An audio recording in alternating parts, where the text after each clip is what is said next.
Signal FM 90.5 à www.signalfmhaïti.com. Nous sommes avec Mme Martine Loubertino. Nous parlons des conscients collectifs et nous rappelons que c'est dans le cadre de l'émission Former, éduquer, vivre de l'association professionnelle L'école privée.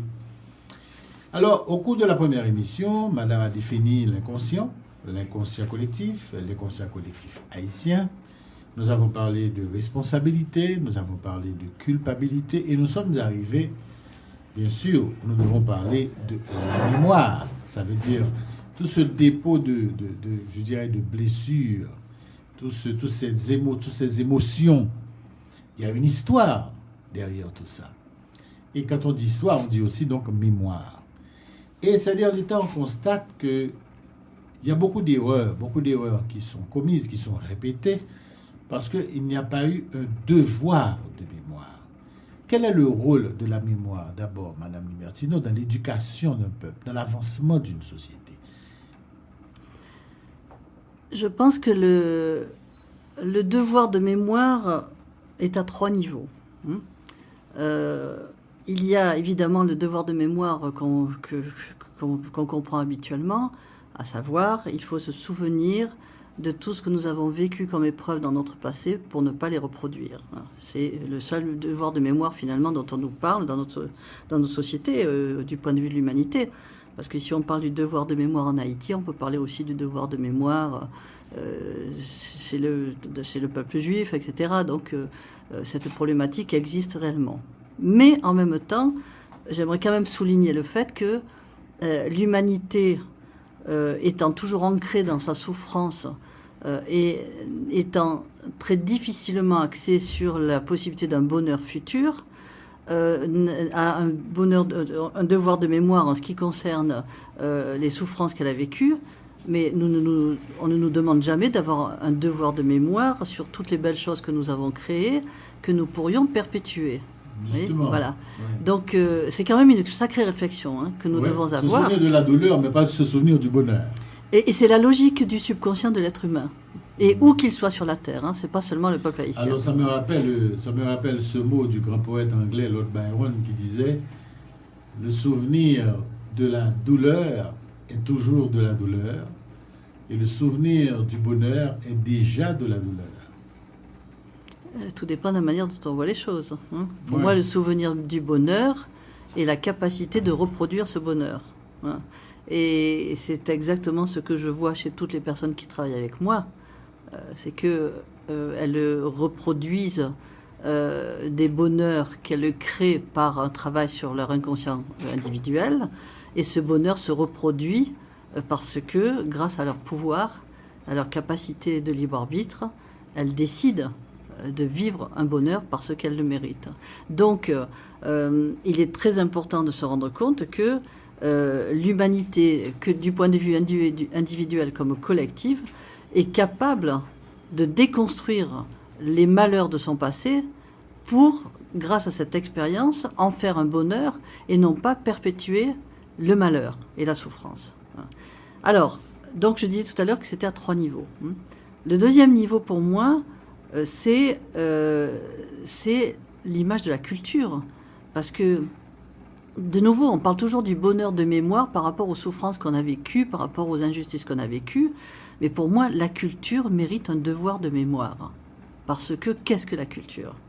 La culture, c'est ce qui fait, c'est ce qui différencie un peuple, en fait. C'est ce qui fait qu'un peuple a des qualités qui lui ont permis de construire un pays, qui lui ont permis de développer une créativité qu'un autre peuple n'aura pas, qui lui ont permis d'avoir une religion particulière, etc. Dans la culture, en fait, il y a justement cette mémoire des ancêtres, du passé, de tout ce que nous avons développé, que nous devons garder parce que ce sont les qualités et les besoins de notre peuple. Mais cette culture ne doit pas être confondue avec les traditions, qui sont pour moi une interprétation de la culture qui, interprétée émotionnellement, deviennent des conventions, deviennent des tabous, qui vont de nouveau faire souffrir un peuple. Et finalement des pièges aussi. Bien sûr, c'est un grand piège justement, parce qu'au nom de la culture, on va invoquer des attitudes que l'être humain doit avoir, qui vont le frustrer et qui vont reproduire sa souffrance. Et il y a un troisième, pour moi, devoir de mémoire qui me tient à cœur. Bien sûr qui n'enlève pas le reste, je veux dire, ça n'enlève pas le passé, ça ne veut pas dire que je m'imagine que tout le monde il est beau, tout le monde il est gentil, c'est pas ça. Mais c'est une réalité, et ne pas accepter cette réalité, c'est faire preuve d'utopie.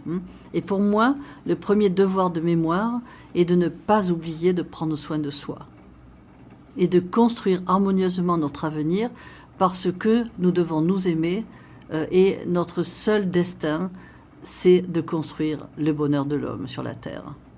Comment comprenez-vous, par exemple, la réaction des gens qui ont vécu sous la dictature de Duvalier et qui vous disent « Ah, c'est pas la peine de parler de ces choses-là, c'est le passé » ou bien « Ça sert à rien d'en parler, vous allez ressusciter de vieilles querelles, accentuer davantage la division, etc. » Comment vous comprenez ça? Ce que je comprends, c'est qu'en fait, nous pouvons être dans deux extrêmes. C'est toujours. Mais il y a des gens qui vous disent carrément, bon, nous ne regrettons rien, nous l'avons fait, nous l'avons fait, nous n'avons rien nous n'avons pas à nous excuser, nous n'avons pas à confesser quoi que ce soit. Bon, alors là, vous me citez deux cas. Oui. Le cas de ceux qui ont pu subir et qui ne veulent plus en parler parce qu'ils fuient, parce qu'ils ont peur de souffrir, et le cas de ceux qui ont fait subir, qui ne veulent pas se remettre en question et qui, par égoïsme et indifférence, ne reconnaissent pas leurs erreurs. Voilà. Là, on est dans deux cas de figure, mais toujours est-il que le résultat est le même, c'est que nous sommes dans une situation de fuite. Et la fuite est toujours la conséquence de la peur de se remettre en question, de la peur de souffrir, et de la peur de se regarder en face. Oui, c'est-à-dire de se remettre en question. Voilà.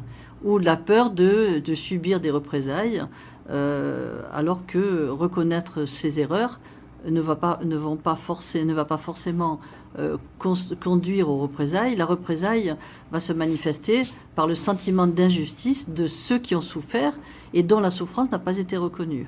Donc se remettre en question, au contraire, c'est un acte de paix, d'amour pour soi et d'amour pour l'autre. Et chez les bourreaux, il y a aussi une espèce de solidarité dans l'erreur, une solidarité dans le crime aussi. Alors, parce que si un se détache du lot et dit « bon, j'admets que ceci était mauvais », il crée aussi la réprobation des autres. Alors quand on parle de bourreaux, là aussi il faut faire des nuances, parce qu'il y a les bourreaux qui, par dureté, par méchanceté, par mépris. Voilà, par mépris, enfin, je veux dire, être un bourreau, ça veut dire que c'est intentionnel pour moi. Il n'y a pas de... Ce n'est pas une erreur pour moi, devenir un bourreau. C'est un choix. Voilà, c'est un choix. C'est un choix c'est déterminé, c'est une décision par intérêt, par mépris de l'humanité, etc., par sentiment de supériorité, alors que il y a en fait finalement peu de bourreaux et une quantité considérable de personnes autour de ce bourreau qui, par peur, qui par lâcheté, qui par opportunisme, en fait, ont cautionné l'attitude et les actes de ce bourreau, ou même qui ont suivi les actes, par leurs actes, ce que demandait ce bourreau. Et donc, il y a une petite subtilité entre les deux, mais toujours est-il que le résultat est le même, mais l'intention quand même au départ est différente. Bon, là on a parlé en fait de la première situation, c'est-à-dire de la personne qui ne veut pas se souvenir, et on voit en fait du point de vue de ces programmations émotionnelles, puisque nous parlons toujours de ce qui se passe à l'intérieur de l'être, un refus de voir la réalité, c'est-à-dire une fuite en avant. Donc si je fuis, ça veut dire que j'ai peur. Ce n'est pas parce que je ne veux pas me souvenir que j'ai oublié. Attention, la mémoire ne partira jamais, elle est toujours là, elle est toujours intacte. Le devoir de l'être humain, c'est de savoir gérer sa mémoire et non pas de l'effacer. Ça, ce n'est pas possible. Maintenant, on va aller dans l'autre extrême, parce que ça, c'est encore le propre de l'être humain. Lorsqu'il fonctionne avec ses programmations émotionnelles, il n'est pas dans l'harmonie. Il va toujours être d'un extrême à l'autre, ou rester en tout cas dans un de ces deux extrêmes. Donc, au sein de la population, nous allons trouver des gens, par contre, qui se souviennent, mais des gens qui se souviennent avec, justement, un refus et une incapacité de pardonner, une incapacité de vivre correctement malgré la souffrance du passé et de construire un pays dans la paix, parce que en fait, on se considère comme une victime, on considère notre famille comme une victime, et au lieu de pouvoir utiliser l'expérience du passé pour ne plus la revivre, par la colère que j'éprouve, qui me conduit à faire des choix dans ma vie basés donc sur cette colère, c'est-à-dire sur un manque d'amour de moi, je vais reproduire en fait des situations dures, difficiles, qui ne sont pas forcément les mêmes que la situation de mes parents ou de mes grands-parents, mais je vais produire des situations qui seront dures pour moi parce que finalement je ne crois pas au pardon et je ne crois pas au règlement des situations par l'harmonie et par la paix. Donc ce devoir de mémoire va toujours se répercuter par des discours enflammés, par répéter indéfiniment tout ce qu'on a vécu, la souffrance qu'on a vécue. Et en fait, ce devoir de mémoire, en fait, sera basé à ce moment-là sur une colère et sur la peur qui ne peut pas apporter à un peuple justement la conclusion d'une situation ou d'un passé dans de bonnes conditions. Et vous pensez qu'à ce moment-là, la personne qui demande le devoir de mémoire ne doit pas avoir un comportement, je dirais, de juge, et de juge implacable en plus. Alors, ce comportement de juge implacable découle non pas d'une capacité de juger clairement une situation, mais découle de cette colère, de ce sentiment d'injustice et de cette victimisation dont je parlais tout à l'heure, qui fait qu'il faut faire très attention, et nous voyons cela d'ailleurs actuellement en Israël, qui fait que le peuple qui a été victime risque de devenir à son tour le bourreau. Ce qui veut dire qu'en fait, cette situation ne lui a pas... Il ne le risque pas seulement, il le devient. Bien sûr, voilà. Mais bon, disons quand même risque, parce que là, il peut le devenir, mais dans d'autres situations, dans un autre pays, peut-être ne l'est-il pas aujourd'hui, mais peut le devenir demain. Donc il est très important de se rendre compte que, encore une fois, je le dis, le devoir de mémoire doit me permettre de revoir cette expérience pour aujourd'hui, en tant que personne responsable, ne pas reproduire donc chez moi la souffrance de la victime, mais ne doit pas reproduire chez moi la colère de celui qui se venge pour faire d'autres victimes à leur tour, alors que moi-même j'en ai souffert. Et là, on perpétue le cycle de vengeance perpétuelle, au lieu de déboucher sur la justice et sur une harmonie. Tout à fait, puisque celui qui va devenir à son tour victime, un jour redeviendra bourreau. Donc on n'en sort plus. Et c'est ainsi que l'être humain dit toujours que finalement l'homme est un loup pour l'homme, parce que si on se souvient du passé... De le dire, c'est comme une fatalité. Oui, mais justement... C'est comme si on ne s'en sort pas. Tout à fait. Et c'est pour ça que l'homme dit toujours, oui, mais il y a toujours eu des guerres sur la Terre, il n'y a aucune raison que ça s'arrête, ça sera toujours comme ça. Non, ce n'est pas vrai. Ce n'est pas vrai. S'il y a eu des guerres dans le passé, c'est parce que l'homme ne se connaît pas assez et ne comprend pas qu'il a en lui la force de ne plus les faire. Mais ça demande un travail. Ça demande un travail, et ça demande un travail qui vous procure, je pense, ce qui est excessivement nécessaire, qui est une certaine... c'est une sérénité, c'est la sérénité. La sérénité, qu'est-ce que c'est, Madame Lubertino? La sérénité... Parce que même quand vous avez été victime, même quand vous avez été contre, même quand vous avez combattu ces dictatures, mais ça demande beaucoup, tout en demandant ce devoir de mémoire, tout en demandant aux victimes de parler, aux bourreaux de reconnaître leurs torts, et aussi aux auxiliaires du bourreau, ça demande en vous une grande sérénité de façon à ne pas devenir, ce que j'ai dit tout à l'heure, un juge implacable qui déclenche un cycle et qui l'entretient de vengeance perpétuelle. Où puiser cette sérénité? Alors nous voyons que, en fait, il y a deux situations chez l'homme. Il y a la situation dans laquelle il est spectateur de son bourreau, spectateur du passé, spectateur de ce qu'a vécu sa famille, c'est-à-dire spectateur des événements extérieurs. Et en même temps, il pourrait, je dis bien il pourrait, je mets du conditionnel parce que cela fait 35 ans que j'enseigne et il y a encore beaucoup de travail pour que l'humanité accepte de faire cela. C'est qu'il pourrait et il doit, maintenant je parle au présent, il doit devenir spectateur de lui-même.